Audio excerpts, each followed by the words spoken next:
Well, hello there, Team Memorex.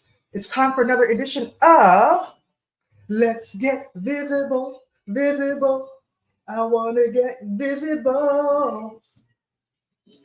You got that right, Laura Connor here, your partner in all things visibility. I'm here to help you increase your visibility so you can attract new clients, so that you can position yourself as a leader, so that you can meet the most amazing people who will be part of your network, so that you can make a greater impact and be a greater influence to your community. So that's why I'm here. I'm here to help you while I help myself, because that's why I'm doing these 30 days of lives. I wanted to be able to come on lives and do them more naturally, and so that you get the whole essence of Laura coming through the screen. I wanted to work on that. And what better way to do that than to say you're doing 30 days of lives in a row, which is what I did. And today is day 22. Can you imagine? Day 22, 22 days straight of doing these lives. And it's been fun, I have to tell you. It's been fun. So what I would like you to do as you tune in, please say your name and tell me where you're tuning in from in the comments. And before I introduce my guest, because we have one of my great friends coming on to chat with us, I just want to say, you know what? This has been so much fun with having guests on this live. It took me 2 full weeks before I was confident enough to start to have live guests back on, and I'm so glad that I did. We had Mark DeLeon. He talked about insurance and marketing visibility. On day 2, we had somebody else, Kamani Lionel, and he talked about videography, which is an important part of getting visible, making sure that you have some really good video. On yesterday, we had Margaret Wallace Duffy. She was all about preventative health care, and she's a preventative health visionary, and we talked about that, and then also about ways to get visible and ways that she has gotten visible and really been able to impact so many people with her TV show that's on Kojiko and with her podcast and so many different things. And today, we're going to talk about that author inside of you, that wants to write a book. You've always wanted to write a book. I know you have. I know. I may not be with you, but I know what's going on in your mind. You're saying, okay, I'm 30, I'm 40, I'm 50, I'm 60, I'm 70 years old, and I have all this knowledge in my head. And I think I want to share it. I want to help other people. I want to tell my story. I want to explain a certain industry or certain app or product or something, a skill set to people. And what better way to do that than to write a book? So I've got my great friend. I'm going to bring her on. So let me bring her on. My friend is Suzen Fromstein. Because let me bring her on here, Suzen. All right. So now Suzen is my good friend, and we have hosted So You Want to Write a Book. We did that workshop back in June, and it's true. We did it because books and book sales have skyrocketed over the last few years. Everybody's reading a book. Everybody wants to learn and better themselves. And what better way to do that than through the books? So welcome, Suzen, to the live. Happy to be here. I'm glad. This has been cool. This has been really good. And I'm so excited that you're here because we have a lot to talk about. The whole thing about becoming an author and publishing your first book. But before we do that, how about you just introduce yourself to people? Let everybody know who you are.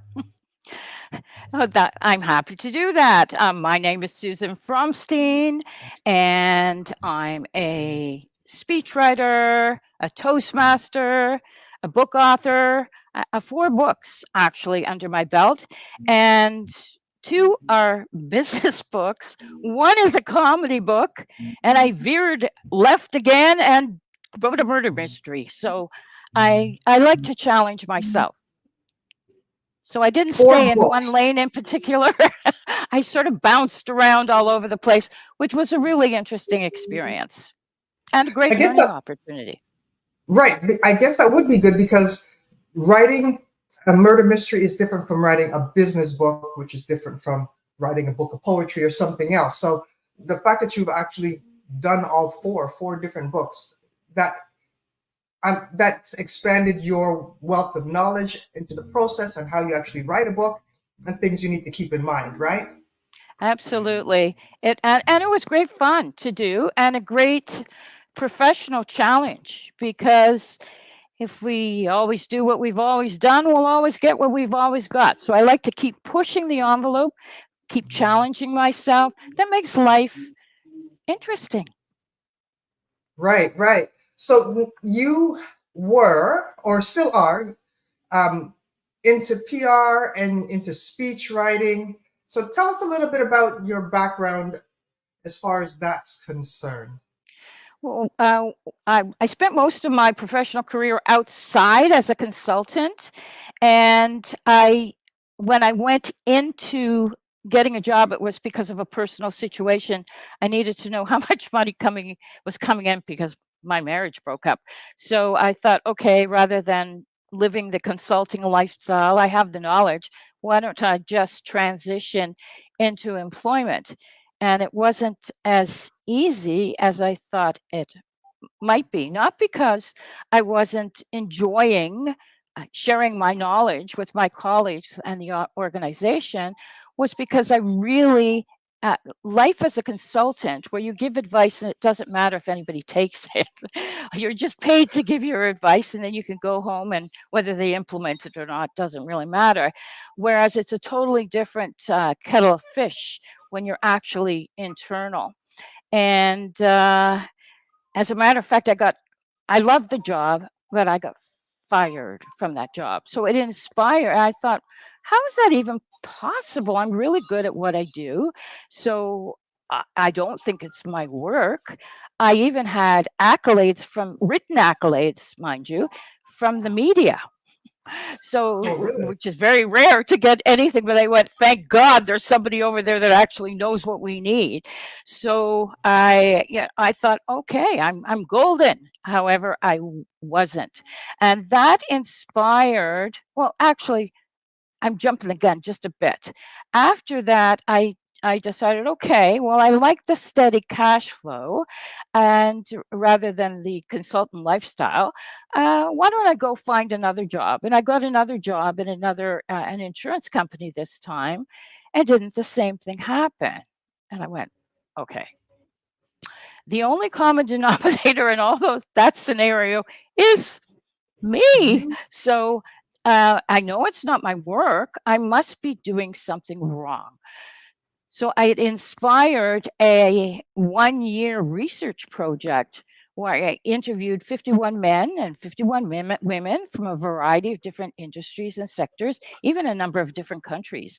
And I didn't have any questions other than name me your top 10 survival skills. What did you do to survive? And by the way, all of my interview subjects were senior managers for 10 years and above. So Oh, wow. and they had survived for 10 years, which I was not successful at surviving. So I thought, that'd be very interesting information.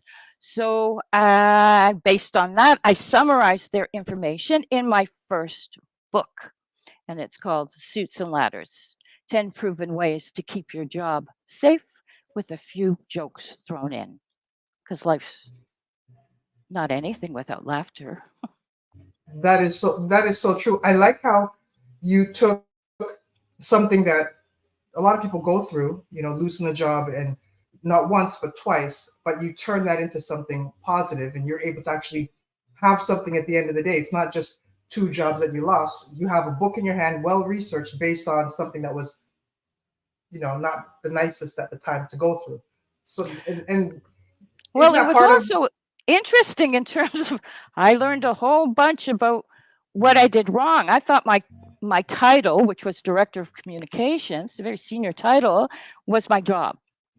But based on my research, that wasn't my job. My job was simply to help my boss and keep her safe, which I didn't do because I approached a project with a consultant hat on, as an employee hat on. I didn't know how to be a good employee. So, after my research, I went, whoa, okay, I get it. I probably would have fired me too. Did you include that your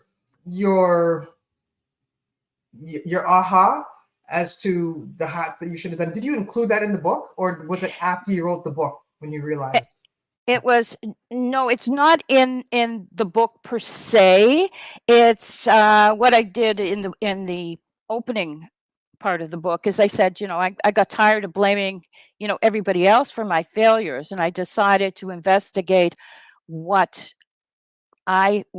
what I could, and that way I could control it. I could do something about it. When you're blaming everybody else, they get to do something about it. You don't get to do something about it. So I wanted the strategies and the survival skills are identified, but I didn't say which one was mine. I really didn't want to have any of my energy in that respect because I was a failure in terms of the information keeping my job safe. I did not keep my job safe, so I purposefully removed myself, although I must admit there are a couple little examples sprinkled throughout the book that are things that actually happened to me, and but I don't identify myself. I also didn't identify. There are quotes throughout the book, but they're not attributed to anybody, so that way people would feel comfortable talking to me and being honest with me, which is what Right. I wanted them to do. Oh, that's great. That's great. So you've had, as you stated, a couple unpleasant situations over your career, but tell me, what are a couple of accomplishments in your professional career that you're most proud of? Two things stick out in my mind. I was hired to write the speech for the Canadian president of BMW Canada, and he didn't want to have a run-of-the-mill speech. He was open to using humor, and which is one of the things that makes my heart sings, because a lot of people are very uncomfortable because they think that humor is a lower form of communication, and that's good for the stand-up comedy crowd, but not good in corporate circles. And that is not the case, because when people are laughing, they're listening. And when we're speaking, we want people to listen to us. So that laughter is, I hate to say Trojan horse, but it's kind of like a Trojan horse, because people start, even if they miss the first joke, they listen for the second because they don't want to be left out. So the president of Canadian president of BMW Canada, uh, I wrote his speech, I practiced with him, coached him, and when he actually delivered it, it was at the opening of the car show. And the media, which was basically vendors and other car companies and media that were in the room for the opening, they laughed out loud at the jokes. So media are a stoic, very serious crowd, and the fact that they were laughing at the jokes was very gratifying to me. And the other thing Okay. is for a very an unknown Canadian startup health food not a health, like a healthcare company, I did a news release for them on a new deodorant that they were launching. And that news release on the day of issue of Canada Newswire, that was distributed in Canada and the United States, was number one in its category. So that's an incredible accomplishment. So when people need a speechwriter, we need to look no further than Suzen Fromstein. Is that because you're still doing speeches, right? Helping Yes, people I with their am. speeches. All right. And everything, and the All right. jokes on Great. the So material. If Are not what you're it's saying not is so, canned. Sorry, I think I interrupted you. right. No, I was counting the amount of times I say so, and I've been saying it a lot already. So that was it. I was speaking out loud. Back to you. What were you saying? I forgot. Oh, I you were think we saying were that talking the jokes about weren't canned. the jokes aren't You canned. said So the the jokes weren't canned. material, so it depends on the speaker and the speaker's comfort, the kind of joke, and the material itself inspires the joke. See, too often people just in corporate speeches and corporate presentations just cram as much information as possible in the amount of time, and then a few it's over with, thank God. and that's not how I approach speech writing. Is that, yes, give information, but you also have to give people their mind a break. So humor allows you to do it, a little anecdote, something that's a little bit different, and then the brain can rest, people can relax a little bit, and then they're ready for the next chunk of information. All right. Now we're covering a lot about speech writing and a lot of things you should consider with that. And we've already talked about books. Now back to the books, because that's what you and I are in partnership on for our event. You have written, as you said, you did four different books. Where did you? We know the first place where you found inspiration for Suits and Ladders, but where did you find the inspiration for the other books that you wrote? Well, my second book is a public speaking guide, and that was based on my experience both as a speechwriter and as a speech giver. So, and I write in a very point blank way. I don't have a lot of fluff in what I do, and my public speaking guide is exactly the same. It reflects my personal style and just basically encapsulates what it is I've learned from about 30 years behind the podium and behind the camera, more or less, like just as the coach and speechwriter. So it was a lot of the information in it actually was inspired or based upon the knowledge I had at Toastmasters. So hats off, hat tip to Toastmasters in that I also took that knowledge, and I was a prof at Centennial College teaching business presentations for about 5 years. So Okay. that's what's summarized in want to inform, influence, and entertain like a pro. Also included in there, which is something anybody could use, is how to add humor to everything. And that part of the book was written with stand-up comic Michael Nemiroff, who's unfortunately no longer with us. And it also includes actual speech scripts where we take the information that's been presented in the first part of the book and demonstrate it in a client speech, and so that people can actually see the philosophy in action. Then my next book was The Grin Reaper, which is a comedy book on death. Let's face it, we're all going to die, so we might as well laugh at it. Right. True. Yeah, it's not only that. A lot of us are, especially these days, we hear so many people struggling and suffering with health issues, is that it's very important. I'm sure that your previous person you interviewed, unfortunately, I missed that interview. They talked about the importance of humor in terms of healing. So it's to make something. Let's say somebody got a bad diagnosis, and they have to wrap their head around it. So it's, if you could laugh at it without being scared by it, then you'll probably heal better. And we want people to heal better and feel better. So we tackle most of the major diseases. That also, by the way, was co-authored with Michael Nemiroff.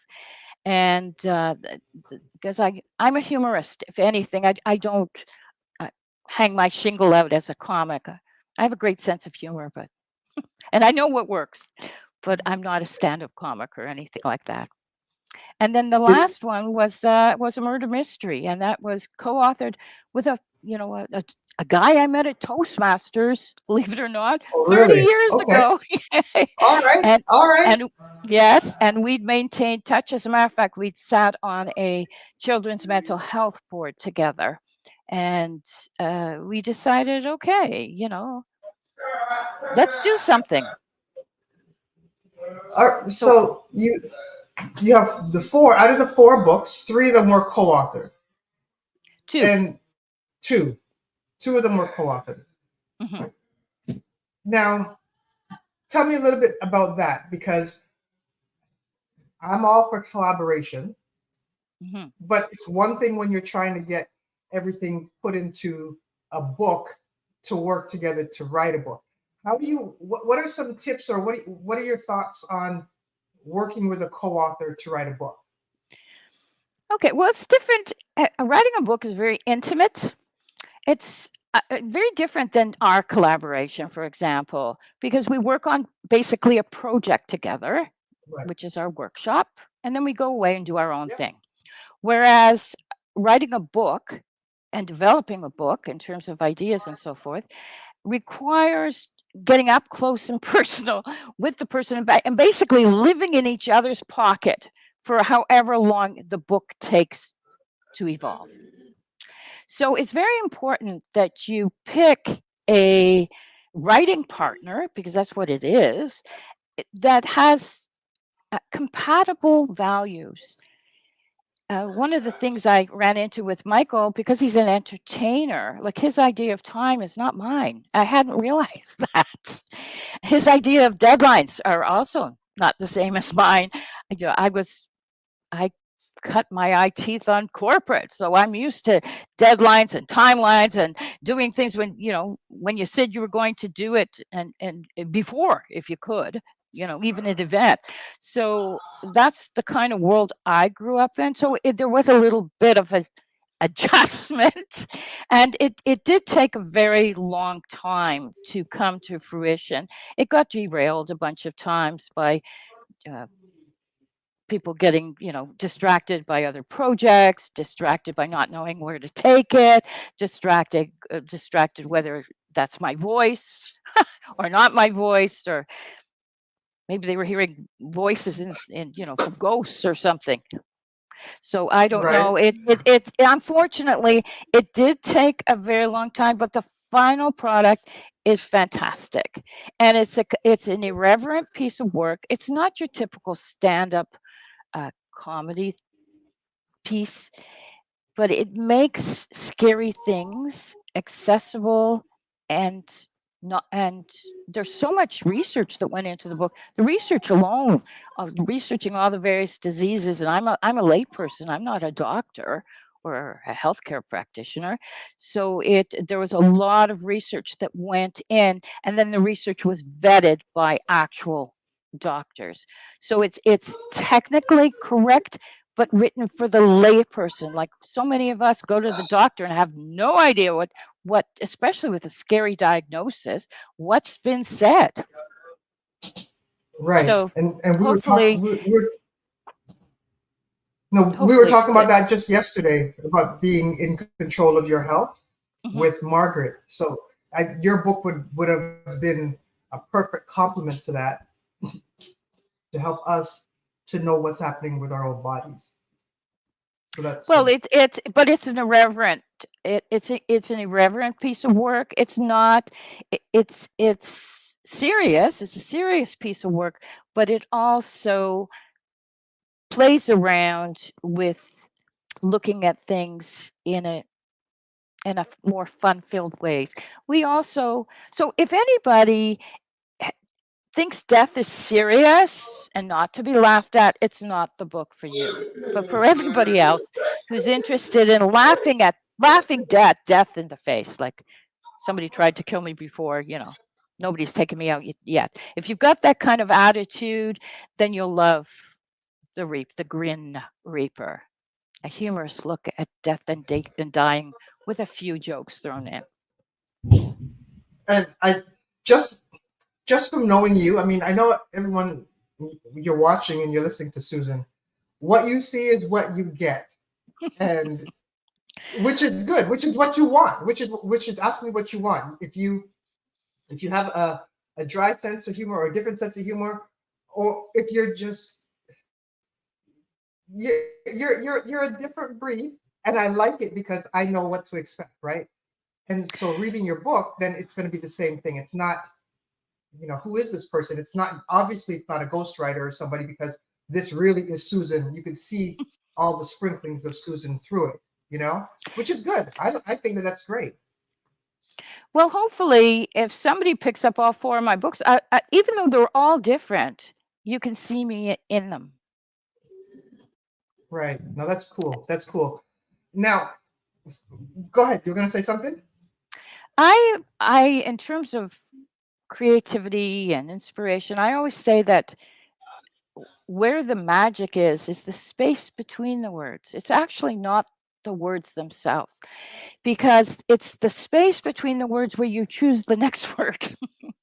So that's where the Right. magic, and that's where the personal touch happens, at least for me. Okay. Roz is on. Hello there, Roz. Good to have you here. And she says, Susan, it's good to hear this. I want to laugh at or with the subject. So she's digging what you're saying. Roz is here, and thank you for tuning in, Roz. Thank you. Now, Hi, Susan, Roz. Yes. Yeah. You have, for the books that you've written, there's a couple different ways to get your book out there. Regular traditional publishers, self-publishing. Speak a little bit about that, because I've only done the self-publishing through Amazon KDP, but you've done differently. So can you share a little bit, give some tips on that so people can have a little bit more understanding as to the difference? Well, I think people, first of all, have to understand the difference between and how the industry has changed.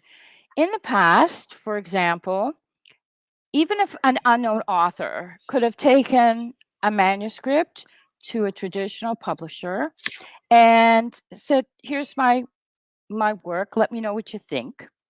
And the publishers themselves hired readers. And all these people did was read manuscripts that were submitted to them, and they passed on the ones they thought were good and sent rejection letters to the ones, thank you, try again, to the other ones. But there was actually a body or several bodies within the traditional publishing world that did that for their company, their publisher. And that is no longer the case today. Today, as a matter of fact, a traditional publisher will not even look at your work unless you have an agent. Now, it's not because they're trying to be difficult. The biggest risk in the publishing world is the cost of publishing a book. A book costs, let's say, about $7 to publish. So if you even did a run of $1,000, which is not a thousand books, which is not a very big run, that's $7,000. That's a big risk that the publisher has to take for an unknown author.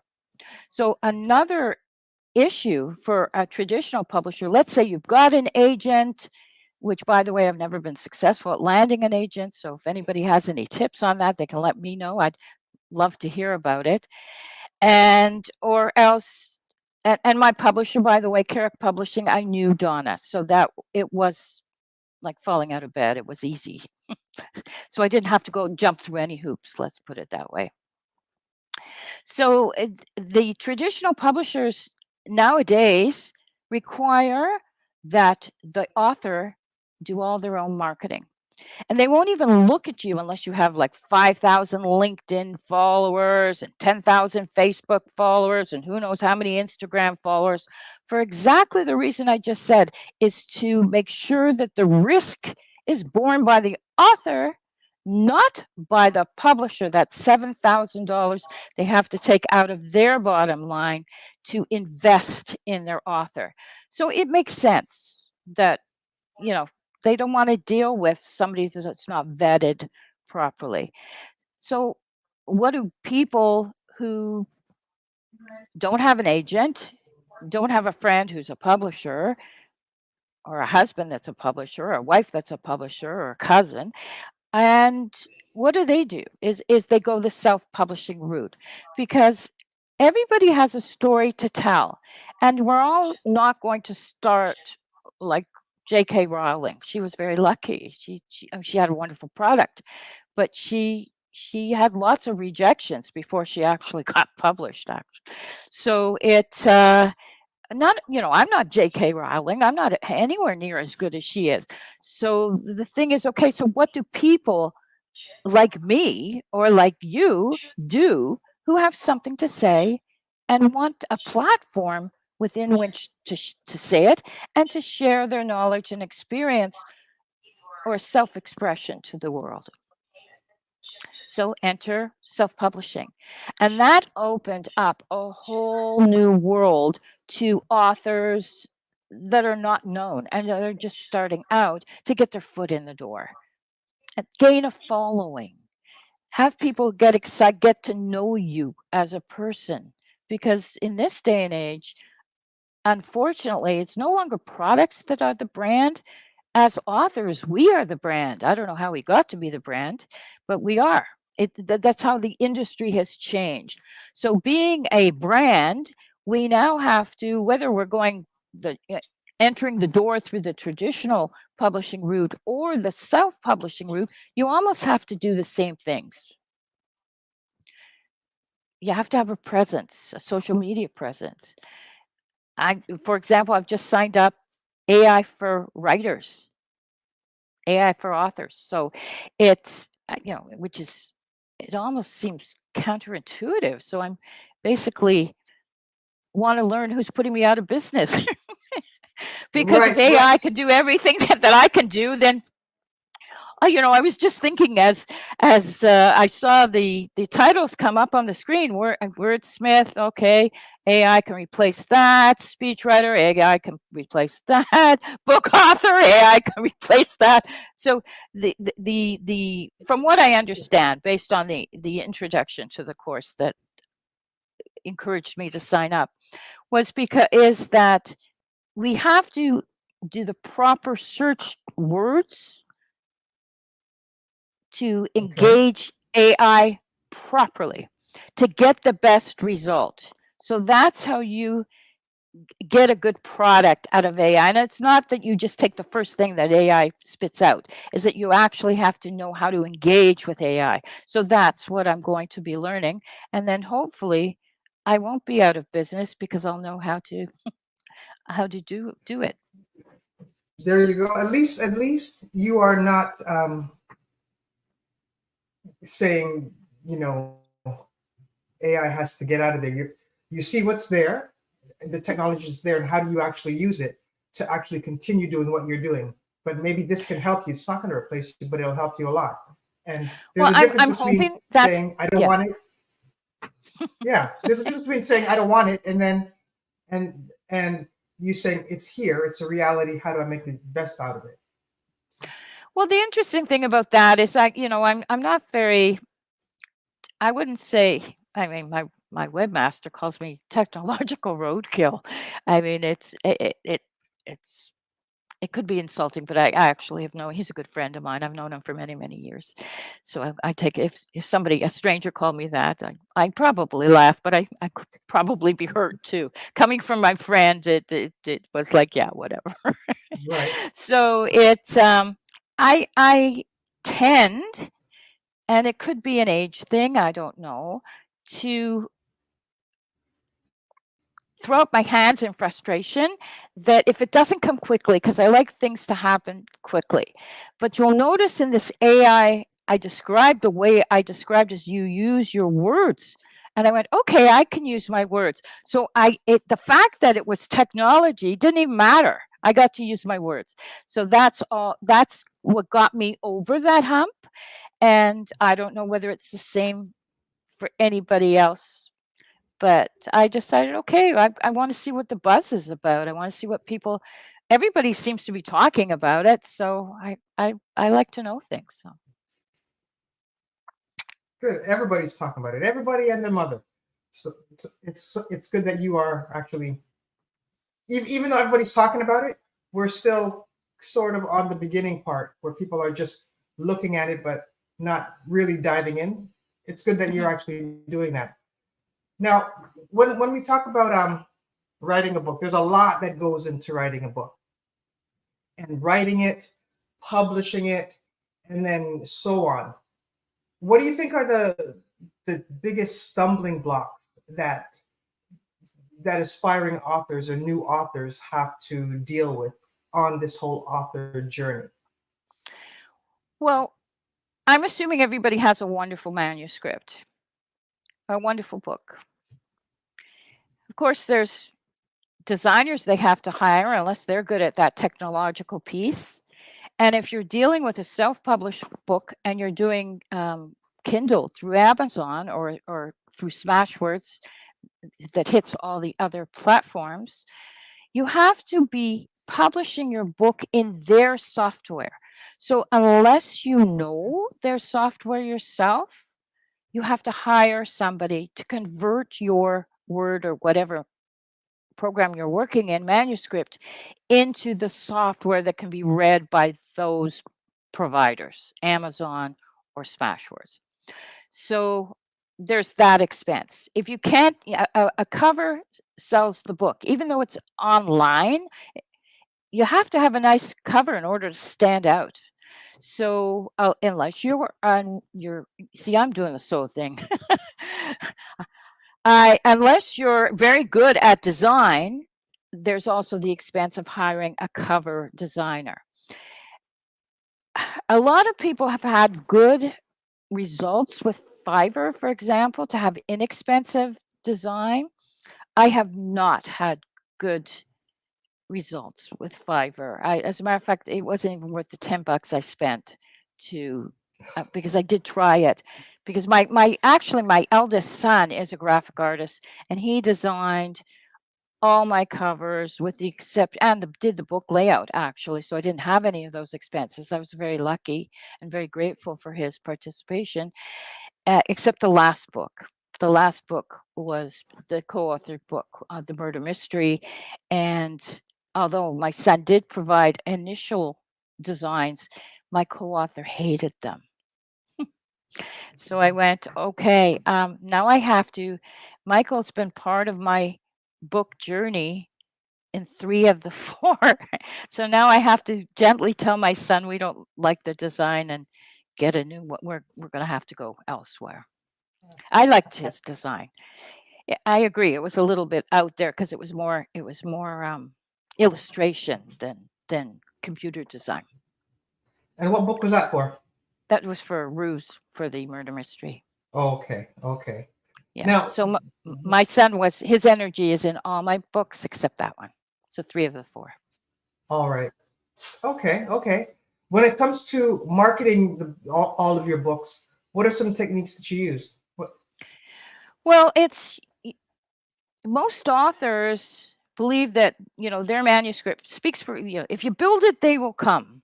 Their manuscript speaks for itself, and that why isn't it a Canadian bestseller or a New York Times bestseller or whatever? Because it's absolutely fabulous, and I have no doubt that it is.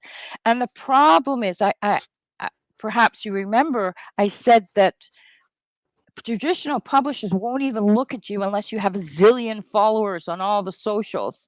So Right. it's really nobody will buy your book if they don't know it's there. Just go to the Amazon catalog. I mean, there's thousands and thousands of books. Yeah. So how is yours going to stand out? So you need to develop a following. You need to be you have to identify who's my reader, like who's my perfect reader, and it's not everybody. It's a specific niche that is your reader for your book, at least starting there. And then you have to market to them.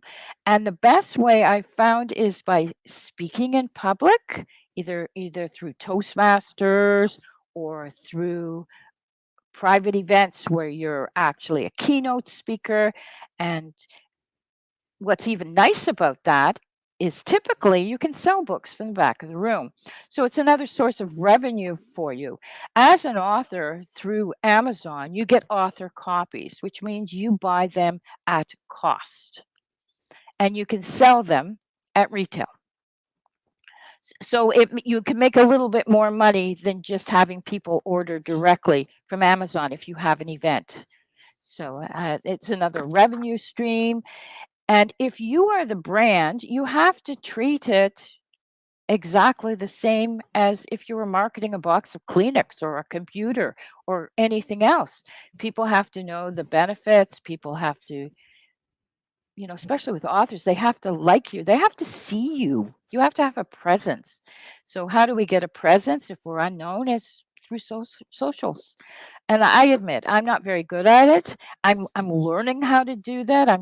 You're reluctantly kicking and screaming, and you're a big part of that. You drag me from point A to point B, and I'm enjoying it. It's a long haul. To expect immediate results, they just don't happen. You have to have a consistent presence and decide, knowing where your target market is. Chances are they're on certain social media. Like, are they on LinkedIn? Like, if they're business people, they're obviously on LinkedIn. But if you're not writing a business book, if you're writing a romance or a murder mystery or whatever you're writing, where are your people? Like, are they on Instagram? Right. Are they on Facebook? Where are they? And because there's no point putting something on LinkedIn if it's a romance novel. So if that's where so you have to have a strategy. You have to treat it as if it's a proper marketing project.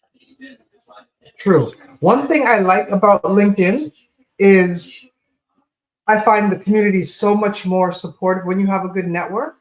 There's so much more supportive. So even when you do share it there, it could be like for me, I wrote my children's books, and the support and the people purchased, people shared it, and a lot of opportunities came out as a result of posting on LinkedIn, even though it wasn't a business book. That's the only platform I think you can post, you can share about any type of book, and people are always wanting to, big you up on there. But Well, that's then, interesting. yeah, That's reassuring, actually. I think probably what I did with my LinkedIn posts, and I did post all my books on LinkedIn, and is that I only did it maybe once or twice. So I wasn't there consistently, and I didn't, I'm learning as I'm going. So I'm realizing all this. I mean, I'm very proud of the work I've done. However, the missing piece for me has always been the marketing piece. okay. So, So that is a good point, because I have a question or something to talk about there. But you have written more high content books. My end was more low content books, journals, activity books, coloring books, and such the like. I'm getting into the high content books, but not quite yet. And it was beautiful how the two of us were actually able to get together to host. So you want to write a book, and now so you still want to write a book, so that we can help aspiring authors, no matter what the genre of books that they have inside of them to write. There's a space for you there.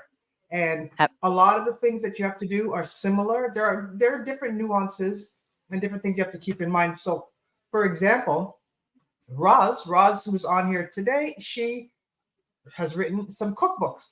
There's a whole different set of things that you have to consider when you're doing cookbooks versus activity books or coloring books versus business books. But the fact that we're actually able to put all of this together for one event makes me so excited, because no one really has any excuse not to take what they have inside them and put it out there. Matter of fact, one of our Roz is going to be one of our featured participants, as well as, well, we have several, but there's another lady. She has done poetry, so if you are interested in poems, you get to learn about that. If you wanted just to write a little bit, the whole anthology route, you'll get to learn from other people. And I'm really excited because of what we're going to be doing to open up more people's eyes to the fact that they can get their ideas out of their head and onto the page. And then the one thing that we learned after our last one was, okay, sure, you and I, we did the workshops. We had the panelists, and then we had the working author tables. But then we realized that we needed to talk more about the whole marketing part, which Yes. I'm happy that we're having a couple people that know more about marketing, different aspects of marketing that we can use. We can glean some information and some techniques and strategies from them so that we can let people know that we have a book. Because you're right, it doesn't make sense that we have this book written and no one knows who we are. And it doesn't make sense if you write a book and you don't try to build your community so that the next time you write a book, you have an audience already there.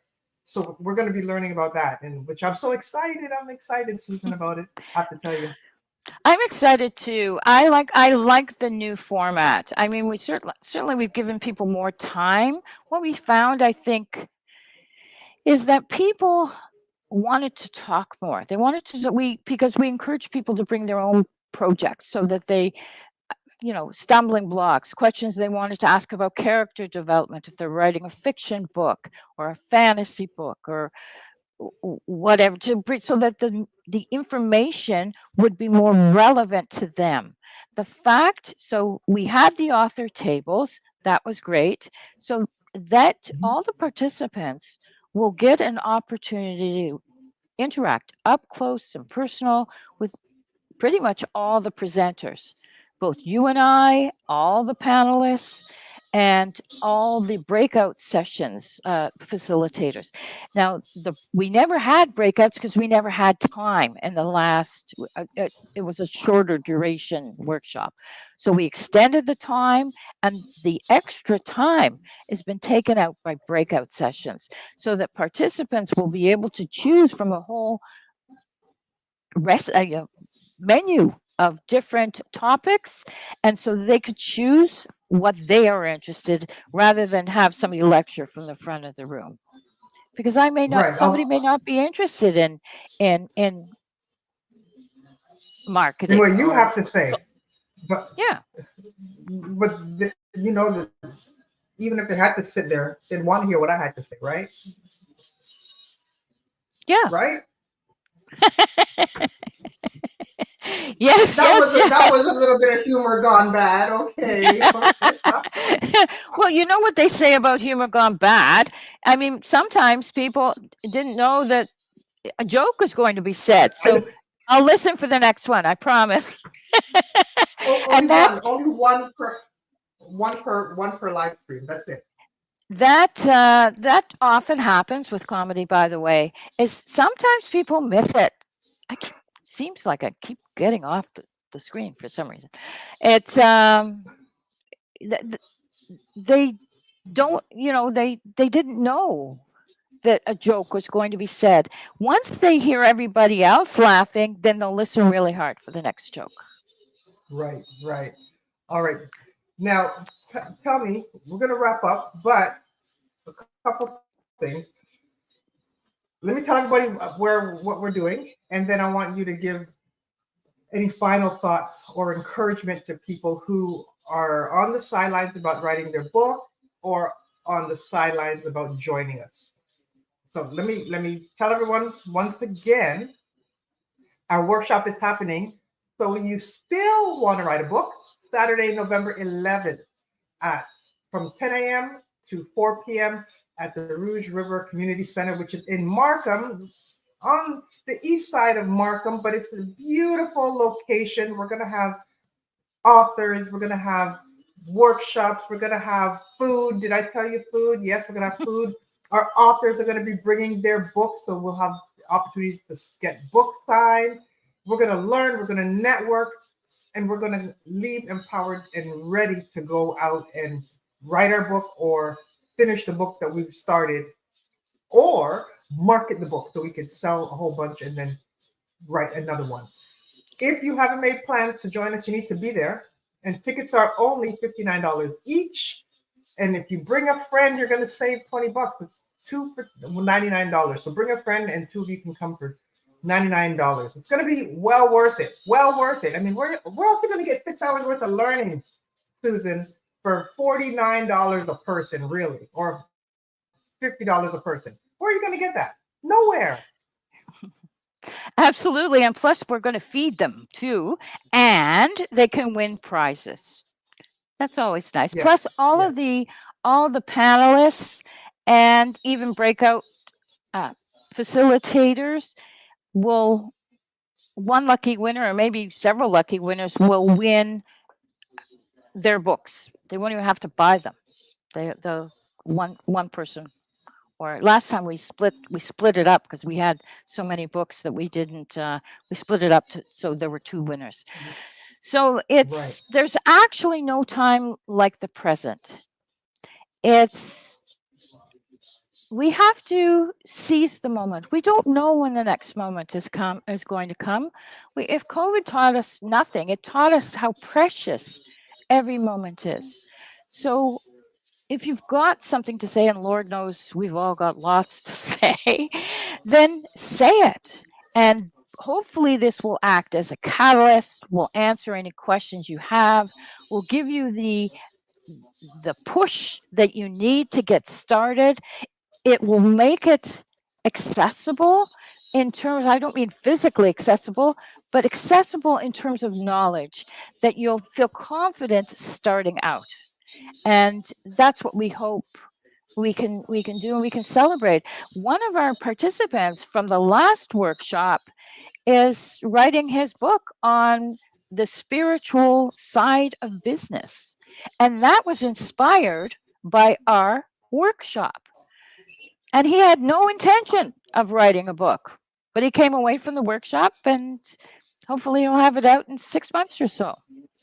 All right. So you see what happens when you attend the So You Still Want to Write a Book workshop. You'll leave inspired. Chances are for sure you're going to leave inspired to want to write your book. You can just take it from the person that was at the previous one. All right. We're going to have a lot of authors coming through, and I'm looking forward to it. I'm really looking forward to it. Susan, how can people get a hold of you for speech writing, for information on book writing, for questions about our event, or just to connect with you? How can people get a hold of you? Well, I'm on LinkedIn and I'm on Facebook, and I spell my name a little bit differently. You can see it on the screen. It's Suzen and Fromstein. And my email is susan@suzenfromstein.com. That's my website. And my phone number, 416-471-3845. And I'd love to chat. I'd love to talk. I'd love to meet you. I'd love to hear what you have to say. Well, thank you so much.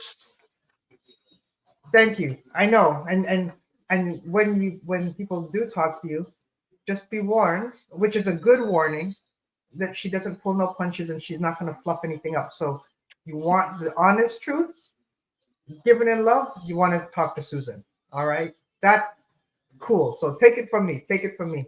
Well, Susan, Thank you, Laura. It's been fun having you here. Thank you for being. It's been a pleasure. Thank you for including me. My Friday guest to wrap up my collaborations for the week. That's amazing. It's quite an accomplishment. I'm very proud of you, actually. Very proud of you. Thank you. Thank you. Before we go, you want to sing my theme song with me? All right. You know what my theme song is. Okay, 1, 2, 3. Let's get visible, visible. I want to get visible. There we go. Okay. And that's how we do it. That's how we do it around here. Thank you so much, Susan. We'll talk. We'll talk. Thank you, All right. Laura. I appreciate it. Have a great See you weekend. later. Bye, You everybody. too. Bye. All right. Okay, so there we are. There you have it. We just talked for close to an hour about the whole process of writing a book and getting your idea out of your head and onto the page, and different things you need to consider. Working with partners, traditional versus self-publishing routes, stumbling blocks, ways to market your book. Now, we just scratched the surface, just like that, of the things that you want to be thinking about or contemplating or putting in place when it comes to writing your book. It doesn't have to be hard. That's why we're putting this workshop together, because we want to simplify it for you and give you the tools and the confidence to know that you can go write your own book. So please join us Saturday, November 11th, 10 a.m. to 2 p.m. in Markham. The link, which I never did say, visibletothemax.com/write your book. I'm going to put it in the comments, but I think it's already there. And we look forward to seeing you. And I think it's time for me to go.